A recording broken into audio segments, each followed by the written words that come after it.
Hi everybody. Hope everybody's had a great weekend. I've had a very busy, long weekend, but I am here today to do day 5 of our Samhain, our 12 days of Samhain. And so if you remember on day 1, we put a candle on our altar, and I told you we were going to come back to that. So tonight what I'm going to do is I'm going to just doctor this up a little bit. So I'm going to start out by decorating the outside, and you can do that with ribbon, beads, herbs, cinnamon sticks, whatever you want to decorate it with. I'm going to put a little bit of ribbon on it, and hopefully my glue gun is hot here. And so I'm just going to go around the candle with the glue gun. It's not really all that hot. Plugged it in a while ago, but I think it's because I need another stick.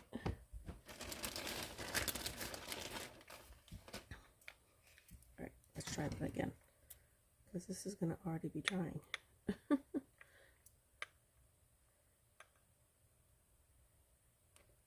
Alright, and then I'm going to just place ribbon. Yeah, the other part is already dried, and I stuck my finger in that one.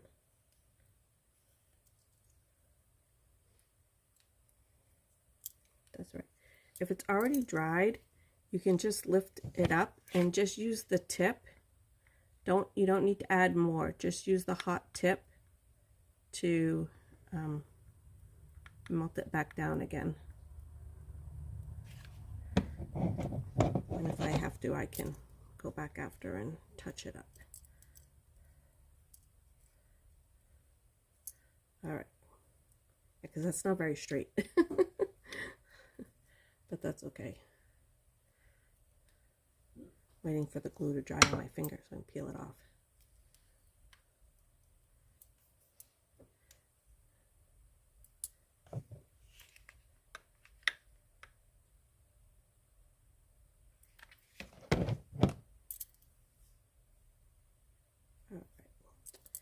And then I tied a little bow, so I'm going to go ahead and,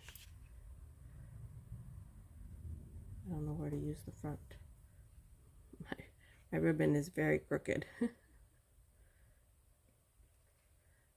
So I put a good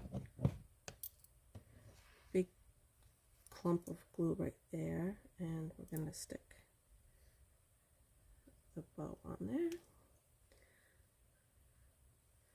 Alright, so that's all I'm going to do to the outside of mine. You can paint it. You can take paint markers or Sharpies and write on it, color on it. Pretty much do whatever you want. I like my decorations a little bit more on the simple side. I don't like them too glittery or fancy. I just kind of like them nice and simple. So, oh, and I stuck my finger in the glue again.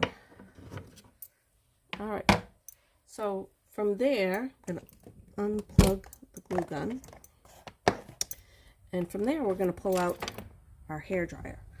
If you have a heat gun, you can use a heat gun as well. I don't have one, so this is going to be a little noisy, but what we're going to do is we're actually going to use the blow dryer on the top of the candle, so we get that little bit of the top of the candle wax to melt without lighting the wick. So I'm going to actually just kind of turn it away here.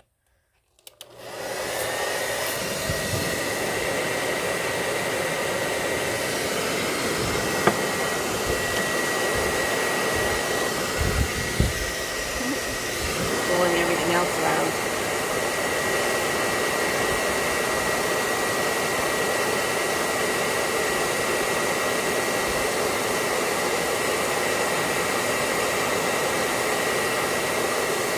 I can see it's already starting to get soft, so it shouldn't be too much longer.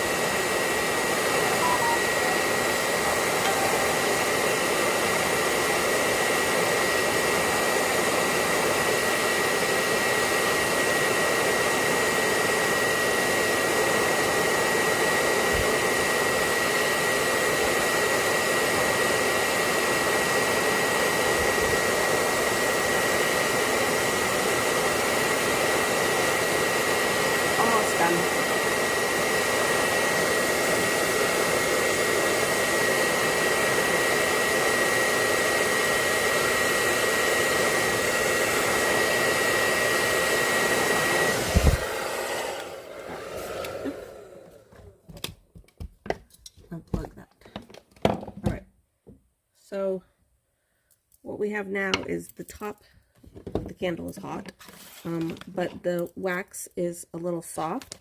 So what I'm going to do is now I'm going to add some things to it, and you can add whatever you want.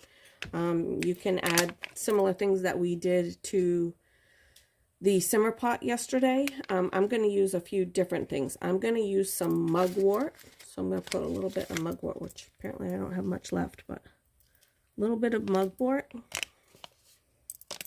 And mugwort is to help with divination. I can't talk. Divination.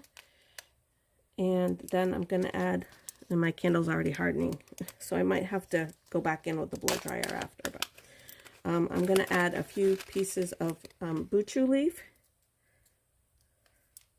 And buchu leaf and mugwort are both really good for any kind of psychic work that you want to be doing, any kind of divination.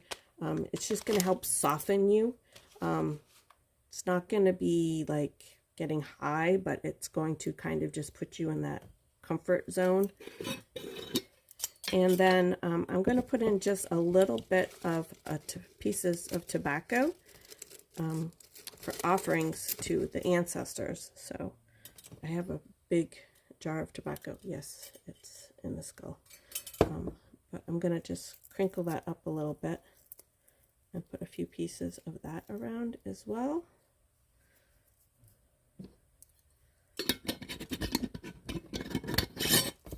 And I'm going to add a little bit of the star anise that we put in our simmer pot.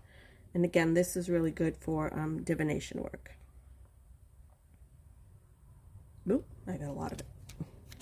So the reason I chose these herbs and the anise extract is because during this time of year, the veil is thinning, and if you are not sure what that means, go back to some of my past videos, and it talks all about Samhain and the thinning of the veil and what to expect during this time of year. Some of you might rather do a protection candle, and so then you could use protective herbs. Some of you may want to use clearing herbs if you want to just keep the house cleared out at this time, you know, rid of any negative energies. But I wanted to do more of calling in for my divination and my clear gifts. So that's why I chose these herbs. If you want to choose something else and you're not really sure, just put it in the comments below, and I can give you some suggestions of what to use. The other thing you might want to do, sorry, I went off camera, is you could always add a quartz point to your candle as well. So whatever intention that you have for the quartz point is going to help magnify that for you. So so yeah, that's what the top of the candle looks like. And then it's just got my little bow on it. And I'm gonna have to go back in, and because in just a short amount of time of talking, the candle hardened back up. So but yeah, and just a nice easy way to make a simple candle your own. So all right, thanks for watching. I'll see you guys tomorrow. Bye.